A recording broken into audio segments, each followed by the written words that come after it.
अस्सलाम वालेकुम dear students. जैसा कि आपको पता है कि जब ट्रांसफ़र केसेस आते हैं ना, उसमें फास्ट यूनिवर्सिटी के अंदर के जो डिसिप्लिन हैं लाइक इलेक्ट्रिकल इंजीनियरिंग है से कोई बंदा मूव करना चाहता है कंप्यूटर किसी डिग्री में, या मैनेजमेंट के किसी प्रोग्राम से मूव करना चाहता है कंप्यूटिंग में या इंजीनियरिंग के अंदर, तो काफ़ी डिफ़िकल्टीज़ होती हैं।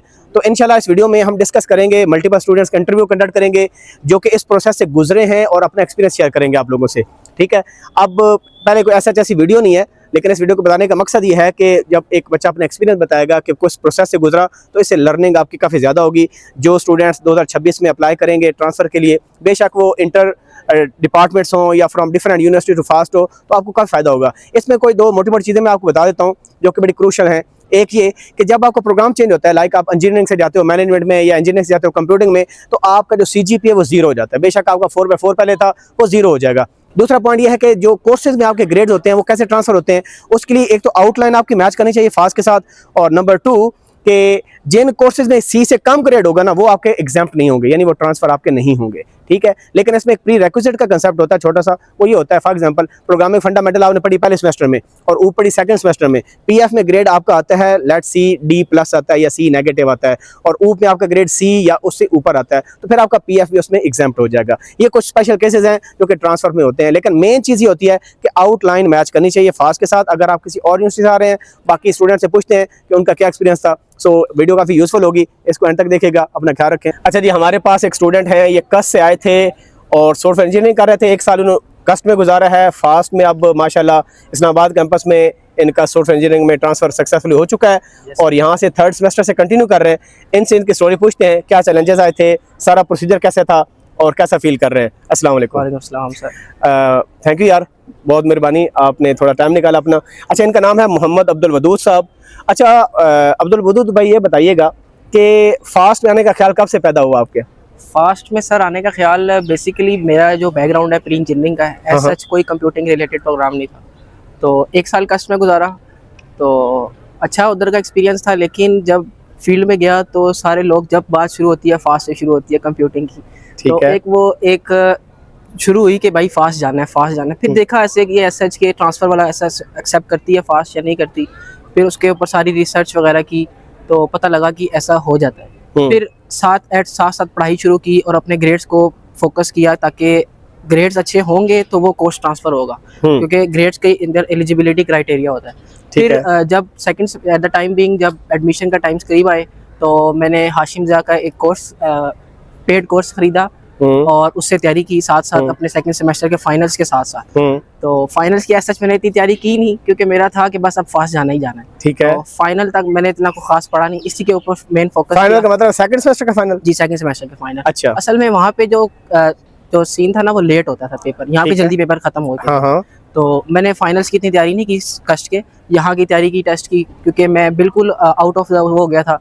अच्छा, तो अल्हम्दुलिल्लाह टेस्ट दिया, क्लियर हो गया।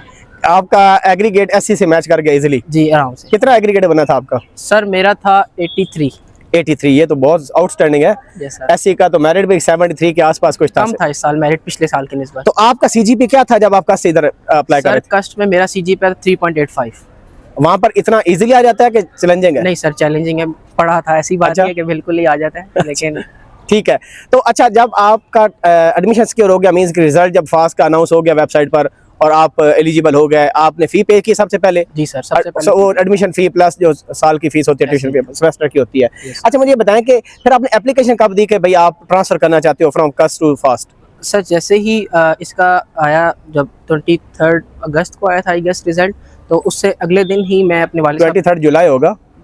जी, जुलाई होगा या याद नहीं है मुझे। अच्छा। तो साथ ही अगले दिन मैं पेरेंट्स के साथ आया अपने यहाँ पे, उनसे पूछने कि मेरा ऐसे एडमिशन सिक्योर हो गया। उन्होंने कहा आप अपनी फी सबमिट करवा के सीट सिक्योर करवा लें, तो उसके बाद आप एक एप्लीकेशन दें, एक कस्ट आप ट्रांसक्रिप्ट लेके आए अपने ओरिजिनल कोर्सेज की, वो सबमिट करवाएं। उसके बाद जो पैनल होगा वो डिसाइड करेगा कि कौन से कोर्स आपके ट्रांसफ़र होंगे और कौन से कोर्स ट्रांसफ़र नहीं होंगे। ठीक है, सही है। उसके बाद मैंने सिर्फ सिंपल एप्लीकेशन सबमिट करवा दी, और एज सच मैं जब 25th बैच के साथ शामिल हुआ था कि उन्होंने कहा आप एज 25th बैच, मेरे जो कोर्सेज फ्लेक्स पे आ रहे थे वो भी सारे फर्स्ट सेमेस्टर के आ रहे थे। अच्छा, हाँ जी, जो फ्लेक्स उस टाइम मुझे मिला, सारी डोमेन भी मिली, क्रेडेंशियल्स मिले, सारे वो 25th बैच वाले। ठीक है।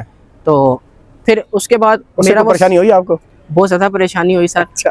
तो क्योंकि सर भी जो इधर आया तो क्लासेस ले रहा था, तो अटेंडेंस का बहुत मसला था सर। वो कह रहे थे मैनुअल मैं नहीं लगा रहा। अच्छा। सर से मुझे मना कर दिया कि मैं बार बार आपकी सिर्फ एक पेज पे लिखूं।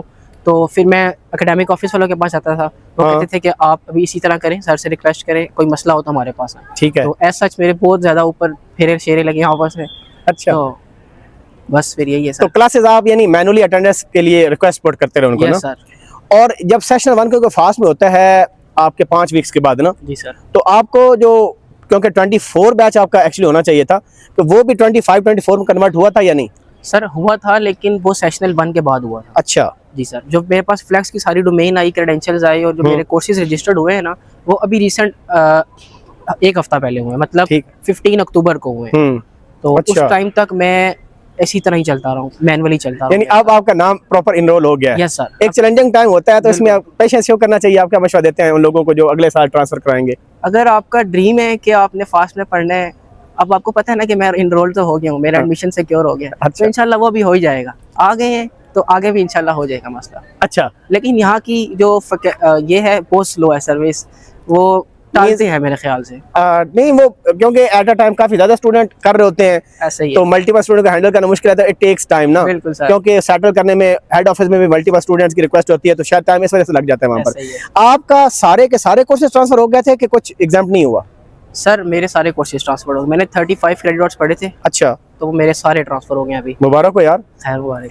फास्ट में आके क्या कस को कंपेयर करो तो चैलेंजिंग है थोड़ा सा? सर कंपेयर एकेडमिक्स के लिहाज से करें, यहाँ पे थोड़ा सा लोड ज़्यादा है, लोड ज़्यादा है, और डिफिकल्टी भी थोड़ी सी ज़्यादा है, और ये टफ टाइम देती है बंदे। चलें, गुड हो गया। कोई ऐसा पॉइंट डिस्कस करना चाहेंगे जो डिप्रेशन का बायस बनता है जब लोग अप्लाई कर रहे हैं तो ट्रांसफर के टाइम पर क्या माइंड में क्वेश्चंस होते हैं कि होगा नहीं होगा? क्योंकि काफी लोग मुझे भी मेल कर रहे थे, ठीक है, तो कुछ शेयर करना चाहेंगे ऐसी कोई बात, कोई फायदा हो जाए कुछ? अगर आप किसी यूनिवर्सिटी में इनरोल्ड हैं तो आपके पास तो एक बैकअप प्लान तो है। आप पीछे से बिल्कुल अपना सिस्टम खत्म ना करें। इसका मशवरा यही है कि आप वहाँ से ट्रांसक्रिप्ट ले लें, आप अपना एडमिशन कैंसिल ना करवाएं, आप यहाँ पे इनरोल्ड हो, फीस सबमिट करवा दें, क्योंकि फीस की 10, 15, 20 दिन की होती है, रिफंड हो जाती है। ठीक है। तो आप यहाँ पे कोर्सेज इनरोल होते हैं, उस टाइम तक आपको पता लग जाता है कि आपके कोर्सेज ट्रांसफर हो रहे हैं या नहीं हो रहे। एडमिशन ऑफिस वाले कुछ ना कुछ बता ही देते हैं। ठीक है।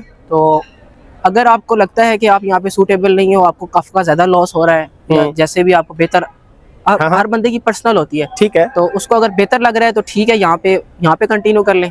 नहीं तो फिर आपके पास बैकअप प्लान तो होगा ही होगा। ठीक है। तो आपका मतलब साल गैप ईयर नहीं आएगा या साल वेस्ट नहीं होगा, आपके पास बैकअप प्लान होगा। अगर आप यहाँ से नहीं हो रहे तो आपके पास वापस उधर ही। और आपके सारे ग्रेड्स ए नेगेटिव इस तरह के थे? सारे एक, सी से नीचे कोई ग्रेड नहीं था?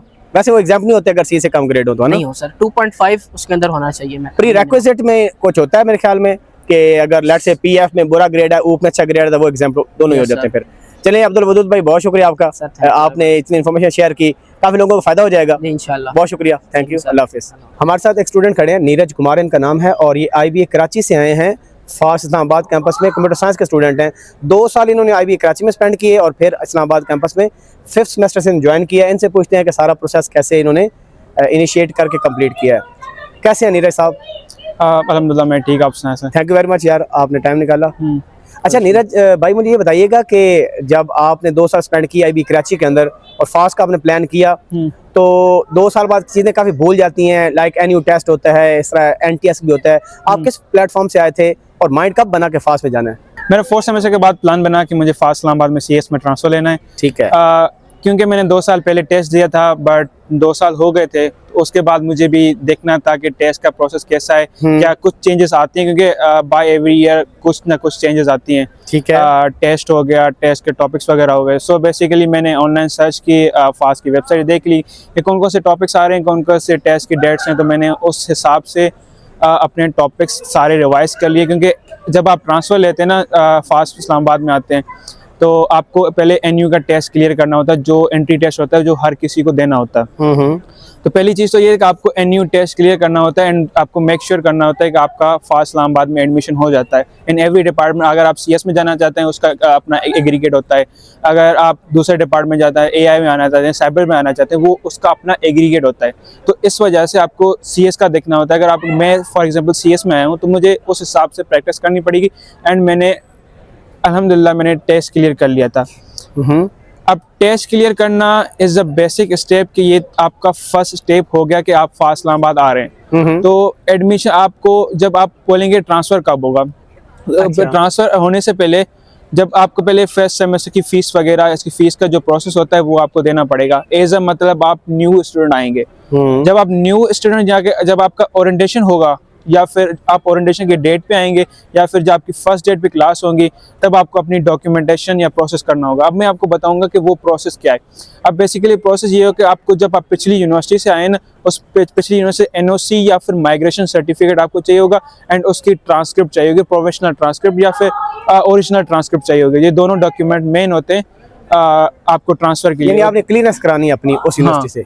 और तीसरी चीज़, जो भी आपने सब्जेक्ट्स पढ़े हैं उस यूनिवर्सिटी में, उसकी हर सब्जेक्ट की कोर्स आउटलाइन, जो आपने कंटेंट्स पढ़े हैं, वो आपको प्रॉपर तरीके से डॉक्यूमेंटेड, आपको वेरीफाइड वो इस यूनिवर्सिटी से चाहिए होती है। बहुत इंपॉर्टेंट पॉइंट बताया आपने कि कोर्स आउटलाइन भी आपको रिक्वायर्ड होती हैं जहाँ से आप पढ़ के आए हैं।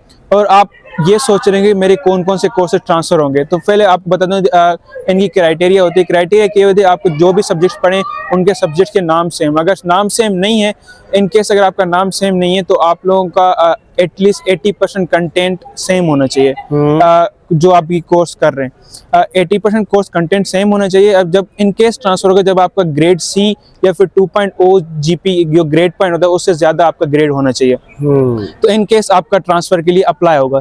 ये तो हो गई ट्रांसफ़र की एप्लीकेशन का प्रोसेस। आप एडमिशन ऑफिस से एप्लीकेशन फॉर्म भरेंगे, वो जाके आप फॉर्म फिल कर देंगे। जब आपका फॉर्म फिल हो जाएगा, उसके बाद आपका प्रोसेस होगा स्टार्ट। ये तो 2 स्टेप्स हो गए। उसके बाद आपका टाइम लेता है काफ़ी, लेकिन FAST वाले ये इतना आपको कुछ देते हैं कि फॉर एग्जाम्पल आप फर्स्ट डेट पे आए ना, तो आप सोच रहे हैं कि वो ट्रांसफ़र तो प्रोसेस ले रहा होगा, तो उस वक्त में पूरा महीना या जितना भी टाइम लगे तो मैं क्या कर रहा हूँ।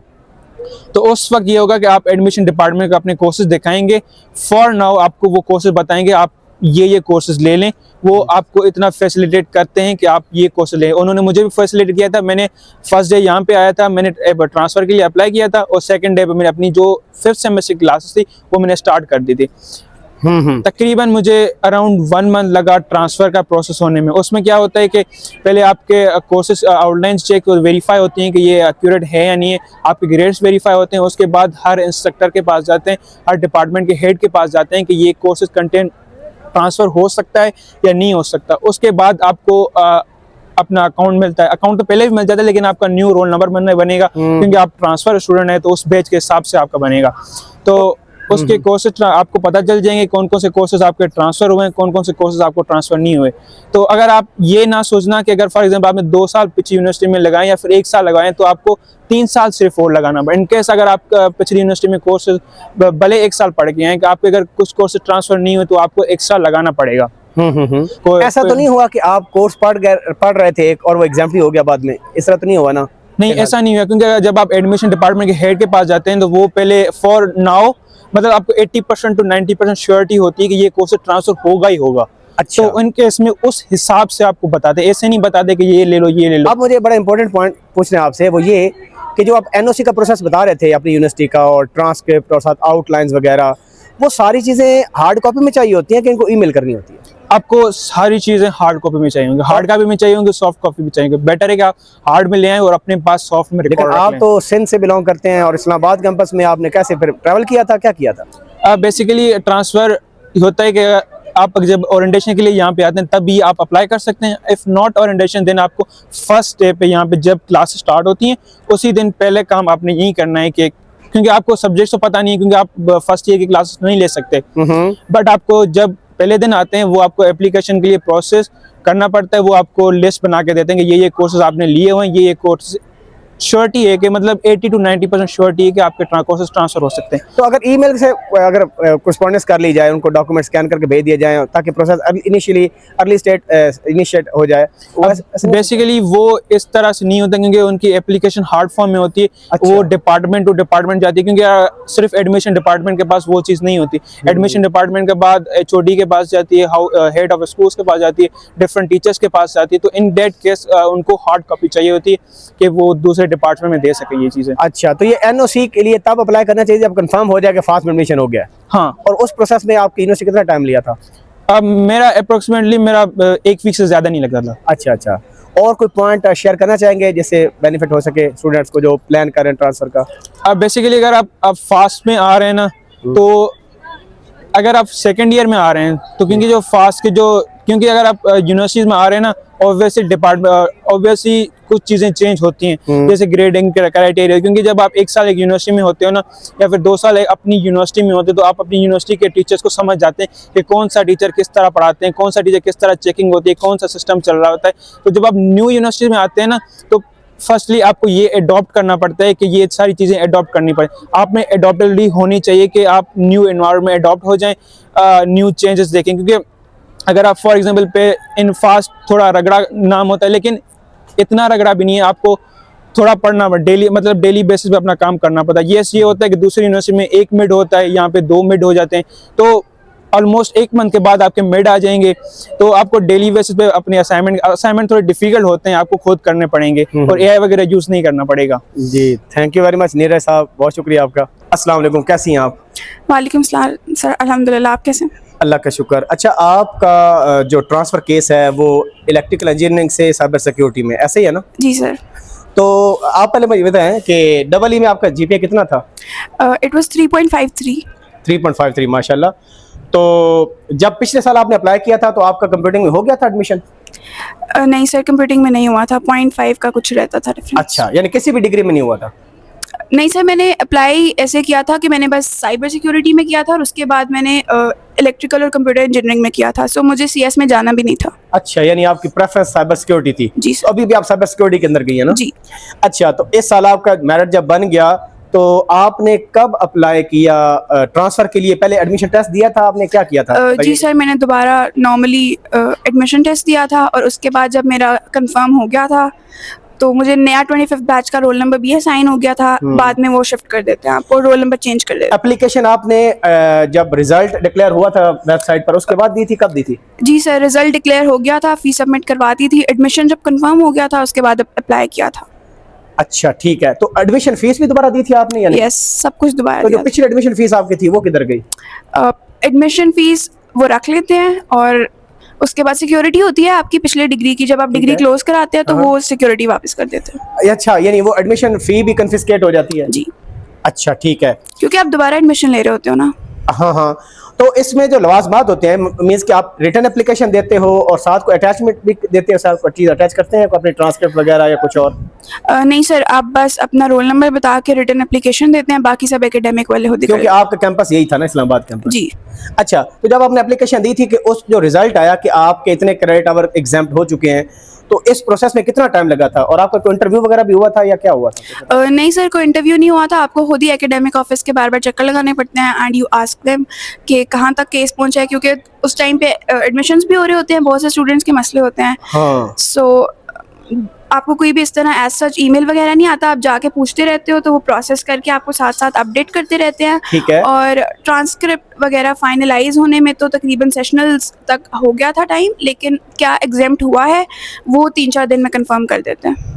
अच्छा, with in the submission of application 3-4 दिन के अंदर पता चल जाता है आपको? एग्जैक्टली, जब वो आप बेसिकली आपकी एप्लीकेशन जो एग्जाम्शन की होती है ना, वो एक्सेप्ट नहीं होती, जब यहाँ से एकेडमिक वाले फॉरवर्ड करते हैं ना कि ये हमने आपके एग्जाम हो जाएंगे, ठीक है, उसके बाद वो सारे HODs वगैरह और हेड ऑफ स्कूल तक जाती है, लेकिन वो तकरीबन होता है कि हो ही जाएंगे, तो वो आपको अलाउ कर देते हैं कि आप नेक्स्ट क्लासेस ले लें। एप्लीकेशन में तकरीबन 3 हफ्ते तक के बाद मुझे कंफर्मेशन आई थी कि जो जिस एग्जाम्शन का मैंने अप्लाई किया है वो कंफर्म हो गई है। नहीं, आपने अप्लाई किया, क्या मतलब आपने खुद बताना होता है कि ये कोर्सेज मेरे एग्जाम हो जाएंगे? वो स्टूडेंट की तरफ से ही जाती है ना एप्लीकेशन, लेकिन मार्क वो करते हैं कि कौन से एग्जाम होंगे कौन से नहीं होंगे। ठीक है, आप तो ट्रांसफर ऑफ डिग्री के लिए अप्लाई करती है ना कि मेरे कोर्सेज भी ट्रांसफर कर दे। अच्छा, मुझे एक बताएं कि तकरीबन पहले साल में 2 सेमेस्टर्स में आप 36 के करीब क्रेडिट आवर पढ़ते हो ना एक साल में? जी, अराउंड अबाउट 36 या 35 होते हैं। तो आपके कितने क्रेडिट आवर एग्जाम्प्ट हुए हैं? I guess 22। 22, तो यानी तकरीबन 14 या 15 नहीं हुए आप? जी। उसमें कौन कौन से कोर्सेज हैं, बता सकती हैं कि जो एग्जाम नहीं हुए?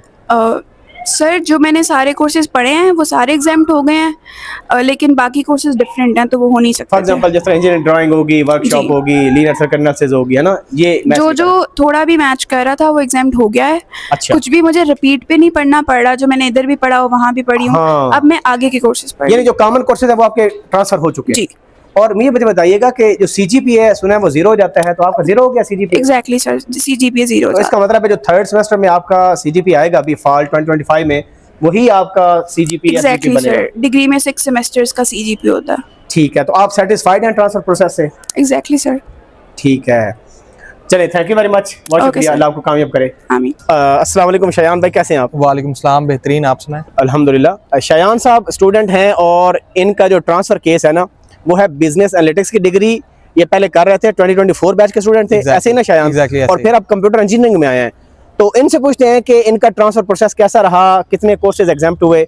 शयान भाई स्टोरी बताएंगे कैसा चला? तो दरअसल मैं 24 बैच में मैं आया था, बिजनेस एनालिटिक्स का स्टूडेंट था, क्योंकि पिछले साल मेरा CS की किसी डिग्री में या CE की इंजीनियरिंग की किसी डिग्री में नहीं हुआ। ठीक है, तो मैंने फिर अगले साल पेपर देकर जब मैंने कंप्यूटर इंजीनियरिंग में आया तो उस वक्त मैंने कोर्सेज ट्रांसफ़र करने की एप्लीकेशन दी, लेकिन फिर ये हुआ कि उन्होंने कोई एक भी कोर्स एग्जाम नहीं किया। वजह क्या बनी? वजह यही थी कि वो कहते थे नॉन टेक्निकल डिग्री से अगर आप टेक्निकल डिग्री में आए तो आपके कोर्सेज एग्जाम नहीं होते। अच्छा, सिंपल एज दैट। उन्होंने मुझे ये कहा, मैंने HEC से भी कंफर्म किया और उन्होंने भी यही कहा कि एग्जाम नहीं होते। तो फिर आई टुक अ हार्ड डिसीजन कि मैंने कंप्यूटर इंजीनियरिंग में फर्स्ट सेमेस्टर से ही शुरू कर। जी, ये कोई पॉलिसी बनी है PEC की, HEC की, कि जो बिजनेस के प्रोग्राम्स है ना उससे अगर आप इंजीनियरिंग या कंप्यूटिंग में जाएंगे, स्पेशली इंजीनियरिंग में आएंगे, तो आपका कोई कोर्स ट्रांसफर नहीं होगा क्योंकि आपका पाकिस्तान इंजीनियरिंग काउंसिल के साथ रजिस्ट्रेशन होती है। चलिए ये वजह है। और मैंने कुछ और लोगों से मिला हूँ जो EE से गए हैं फिनटेक में या बिजनेस एनालिटिक्स में, और जो कोर्सेज ओवरलैप थे, कॉमन थे, वो उनके ट्रांसफर हो गए थे। अच्छा, तो आपका GPA कितना चाह रहा था वहाँ पर? मेरा वहाँ पर GPA 3 से अबव ही था। अच्छा, और अभी बिल्कुल आप 0 से स्टार्ट आपने किया? बिल्कुल, मैंने 0 से स्टार्ट। अच्छा, तो वैसे आपको इसका नॉलेज पहले नहीं था? इसका नॉलेज पिछले साल जब मैं आया था तो उन्होंने ये कहा था कि आपके कोर्सेज एग्जाम हो जाएंगे। अच्छा, तो और मैंने ये सारी तरफ से इन्फॉर्मेशन भी गैदर की, HEC से भी पूछा तो कहते हैं हो जाएंगे, लेकिन एट दैट टाइम जब मैंने ट्रांसफर कराने का कहा तो उन्होंने कहा this is a new policy जो कि इसी साल इम्प्लीमेंट हुई है। तो इस वजह से मेरे उस वक्त तो होप थी कि मेरे कोर्सेज क्रेडिट हो जाएंगे, लेकिन जब मैंने किया तो नहीं हुआ। अच्छा, नहीं हो। तो आपने NU टेस्ट दिया था किसी और? मैंने NU टेस्ट ही दिया था। और कंप्यूटर इंजीनियरिंग काफी हाई मेरिट था, फिर भी आपका हो गया, मुबारक हो। तो आपने साल ज़ाया किया, लेकिन पैशन था कंप्यूटर इंजीनियरिंग का? कंप्यूटर इंजीनियरिंग का पैशन था। चलें जी, अल्लाह ताला आपको कामयाब करे फ्यूचर में, जज़ाकल्लाह। अच्छा जी, अब हमारे पास 2 स्टूडेंट्स खड़े हैं जो कि पेशावर कैंपस से इस्लामाबाद कैंपस आए हैं और इनका प्रोग्राम था BSAI। ये 2024 बैच के थे, 1 साल स्पेंड किया पेशावर कैंपस में और अभी इस्लामाबाद कैंपस में BSAI कर रहे हैं। इनसे पूछेंगे कि कैंपस टू कैंपस ट्रांसफ़र का जो प्रोसीजर था इन्होंने किस तरह इनिशिएट किया और कैसे कंप्लीट किया। अस्सलाम वालेकुम। वालेकुम अस्सलाम। कैसे हैं? मेरे राइट साइड पर खड़े हैं ताहा इत्शाम और लेफ्ट साइड पर हैं अरबाज़ खान। वेलकम यार, बहुत शुक्रिया आपने कंट्रीब्यूट किया। Thank you sir. अच्छा, सबसे पहले आप अरबाज़ खान बता दें कि BSAI के आप स्टूडेंट थे, तो जब आप इस्लामाबाद कैंपस आना चाहते थे ट्रांसफ़र के लिए, तो क्या आप NU टेस्ट दोनों देकर आए थे या किस यानी टेस्ट के थ्रू इधर आए, और उसकी तैयारी शरी कैसे की, और जब टेस्ट आपने दे दिया तो किस तरह पूरा प्रोसेस कंप्लीट किया, वो बता दीजिएगा। सर सबसे पहले तो हमने NU टेस्ट दिया था। ठीक है, उसके बेस पे हमने तैयारी की थी, उसी एडवांस मैथ्स। आपने भी NU टेस्ट दिया था? Yes sir. अच्छा ठीक है, जब टेस्ट लिया आपने दिया तो मेरिट बन गया था आप लोगों का? जी सर, बन गया। पिछले साल नहीं बना था? पिछले साल नहीं बना। अच्छा, यानी आपने अपनी मिस्टेक्स को ओवरकम किया, इसका मतलब है ना। और ये भी होता है मेरे ख्याल में 1 साल बाद का आपका पूरा FSC का या वो स्कोर भी काउंट होता है, फिर पहले तो फर्स्ट ईयर का होता है सिंपल, अभी पूरा FSC का होता होगा ना? सेकेंड ईयर का भी साथ में काउंट होता है। तो वंस आपका जब मेरिट में नाम आ गया, रिजल्ट अनाउंस हुआ, तो उसके बाद आपने क्या स्टेप फॉलो किए थे? सर उसके बाद सबसे पहले हमने इस्लामाबाद कैंपस से जो ऑफ़र लेटर मिला था तो उनसे कांटेक्ट किया। उन्होंने हमें बताया कि आप पेशावर कैंपस से क्लियरेंस लेके आए। अच्छा, तो वहाँ से हमने क्लियरेंस फॉर्म लेके उनको ईमेल की, तो उन्होंने हमारा एडमिशन ट्रांसफ़र पर प्रोसेस किया। और जो फ़ी थी वो जो नई बनी थी वो सिक्योरिटी फ़ी और जो सारी बनी थी तो वो 2,50,000 के करीब अमाउंट की कितनी थी? 2,50,000 थी। आपका जब एडमिशन हो गया था ताहा इत्शाम भाई, तो आपने इस्लामाबाद कैंपस को ईमेल की थी कि पहले फीस जमा कराई थी, बाद में ट्रांसफ़र के लिए एप्लीकेशन दी थी? सर फर्स्टली तो हम लोगों ने फ़ीस की थी कि हमारी जो सीट है सर वो सिक्योर हो जाए। अच्छा, और सर फिर उसके बाद हम लोगों ने अपना स्टार्ट किया था प्रोसीजर के यहाँ पर हमारी सीट सिक्योर हो जाए और पेशावर कैंपस। वो तो आपने चालान जब पूरा जमा करा दिया ऐसे ही है ना क्यों अरबाज खान, जब चालान पूरा जमा करा दिया तो फिर आपने इनसे कांटेक्ट वाया ईमेल किया था कि फिजिकली किया था? सर मैं खुद आया था, लेकिन उन्होंने कहा कि आने की ज़रूरत नहीं थी। अच्छा, आप मेल कर देते तो आपका हो जाता। अच्छा फिर तो फिर हाँ हाँ फिर उन्होंने मुझसे खुद कांटेक्ट किया। अच्छा, तो जो क्लियरेंस वाला सीन था वो फिजिकल आप पेशावर कैंपस जाके क्लियरेंस करवाई थी आपने? जी सर, मैं पेशावर कैंपस गया था, वहाँ पे जो अपना कार्ड था वो जमा किया था। हाँ, और डायरेक्टर और जितने भी वो थे वो फॉर्म होता है जो, जी सर, वो सारे साइन करके मैंने फिर जमा किया। आपने भी इसी तरह किया था? यस सर, कहा भाई सेम। सेम किया था। और वो क्लियरेंस फॉर्म उन्होंने आपको क्या क्लियरेंस दी थी? वो चीज़ देते हैं कि जिससे पता चले कि आप उधर से खाता क्लियर हो गया? वहाँ से उन्होंने वही क्लियरेंस फॉर्म की फोटोकॉपी दी थी हमें। अच्छा, जो हमने फिर- यहाँ पे जमा तो आपने ईमेल की स्कैन करके किया था कि फिजिकली फिर आए थे इधर? नहीं सर, वो स्कैन किया था। मैं आया था लेकिन उन्होंने कहा कि आने की जरूरत नहीं थी। कोई अच्छा, तो वो फॉर्म जो फिजिकली स्कैन करके आपने इनको ईमेल कर दिया, जो इनका तब एडमिशन ऑफिस होता है ना? जी सर। और उसके बाद जो वहाँ की एडमिशन फीस और सिक्योरिटी चार्जेस थे, वो एडमिशन फीस कर मिलती नहीं है, जो सिक्योरिटी चार्जेस थे 20,000 वो आपको मिले थे या नहीं? वो अभी बना नहीं है वो, लेकिन वो कह रहे हैं मिल जाएंगे। वो मिल जाएंगे सर। अच्छा, दूसरी चीज़ बताएं कि जो रोल नंबर था जो पेशावर कैंपस का था, यहाँ पर ट्रांसफर होने के बाद सेम ही रोल नंबर रहा कि चेंज हो गया? जी सर, सेम ही। और जो ट्रांसक्रिप्ट थी, जो ग्रेड्स वगैरह होते हैं, वो भी सुनता है जब कैंपस टू कैंपस ट्रांसफर हो और प्रोग्राम भी सेम हो तो आपका ट्रांसक्रिप्ट में ग्रेड्स पर कोई फर्क नहीं पड़ता, सेम रहता है? यस सर, सेम ही। सेम ही है ना आपका? आपका भी सेम है? Yes sir, yes sir. completely। अच्छा, और कोई पॉइंट आप बताना चाहें जो कि नेक्स्ट लोग जब अप्लाई करेंगे उनके लिए फ़ायदा मंद हो सकता है इस पूरे प्रोसेस में? क्योंकि जब बंदा पहली दफ़ा अप्लाई करता है ना तो माइंड में 100 ख्याल आते हैं कि पता नहीं होगा नहीं होगा, या इस चीज़ के बारे में मैं किससे पूछूं, कोई रेलिवेंट बंदा आपको नहीं मिल रहा होता या रिप्लाई नहीं मिल रहा होता। तो आप कुछ बात ऐसी बताना चाहें कि जो ऑडियंस के लिए फ़ायदा मंद हो सके अगले साल के लिए? सबसे पहले जो न्यू बैच आ रहे हैं उनके लिए टेस्ट इतना मुश्किल नहीं है। मैथ से आपने बेसिक तैयारी करनी है, कोई एकेडमी जाना है या यूट्यूब पे ऑनलाइन भी मिल जाता है। मैंने खुद ऑनलाइन की, वो सब ने तकरीबन ऑनलाइन किया होता सर, है, किसी एकेडमी नहीं गया। और इसी तरह ट्रांसफ़र के लिए भी यही है, आप मैक्सिमम 10 दिन आखिर जो है वो रख ले टेस्ट के लिए तैयारी की है। मैंने मैक्सिमम 3-4 दिन तैयारी की थी, क्योंकि आपका एग्जाम भी चल रहा होता है ना, फास्ट स्प्रिंग सेमेस्टर कंप्लीट हो रहा होता है। जी सर। उसके बाद फिर आपके पास टाइम होता है, जून जुलाई 2 महीने होते हैं। मैंने 3-4 दिन तैयारी की थी अभी जो की थी, और 80+ बना था मेरा। यार आप जैसा कोई लाइक बंदा सब तो नहीं होते ना। ठीक है, आपका तो CGP माशाल्लाह अच्छा है। चलें, वो तो ठीक है, वो तो तैयारी करने का सिलसिला हो गया ना। लेकिन मेन मसला ये होता है कि पहली दफ़ा आपके इस्लामाबाद में नहीं होता, पेशावर में लोग चले जाते हैं। ये कैसा डिसीजन होता है कि पेशावर में बंदा टाइम स्पेंड करे फिर इधर आ जाए? इसके बारे में अपना एक्सपीरियंस शेयर कीजिए। सबसे पहले तो मेरा सजेशन यही होगा कि अगर आपका एक दफ़ा पेशावर में हो गया और वहाँ चले गए तो वहाँ की फैकल्टी बहुत अच्छी है। अच्छा, वहीं पे रहे। लेकिन फिर भी अगर आपको कोई मसला है या आना है तो फिर यहाँ पे थोड़ी मुश्किल होगी। मुश्किल आपको क्या हो रही है? डिफिकल्ट, लोड ज़्यादा यहाँ पे वो प्रेशर है? एनवायरनमेंट में सेट होना, पहले सेमेस्टर में चीज़ें आसान होती है। आपका फंक्शनल इंग्लिश होता है, आइडियोलॉजी होती है, ये सारे आसान कोर्सेज होते हैं। ये पॉइंट है। थर्ड सेमेस्टर अब आपको काफ़ी मुश्किल होगा। तो वहाँ पे, यहाँ 3rd सेमेस्टर में भी टेक्निकल कोर्सेज है, वहाँ पे भी मुश्किल है, यहाँ पे भी मुश्किल है। लेकिन वहाँ पे हम सेटल थे तो उस हिसाब से उन स्टूडेंट्स के लिए आसान है। यहाँ पे हमें थोड़ी मुश्किल हो रही है, हम सेटल भी हो रहे हैं, वो प्रोसेस सारा कुछ कर रहे हैं, तो वो मुश्किल आती है। बाकी और नहीं, जो एप्लीकेशन ऑफ ट्रांसफर जो होता है उसमें कोई डाउट हो जो स्टूडेंट्स को नॉर्मली आता है, आप जब अप्लाई करोगे अब में भी आपके माइंड में कोई डाउट हो ना कि यार इसमें क्या होगा उसमें क्या होगा, तो कुछ वो कोई इस तरह का प्रोसेस नहीं है। आप टेस्ट देते हो, आपको मेरिट में नाम आता है, आप इनसे कांटेक्ट करते हो, अपने कैंपस से करते हो, इनसे करते हो, ये आपको बता देते हैं कि वहाँ से क्लियरेंस फॉर्म लेके आओ।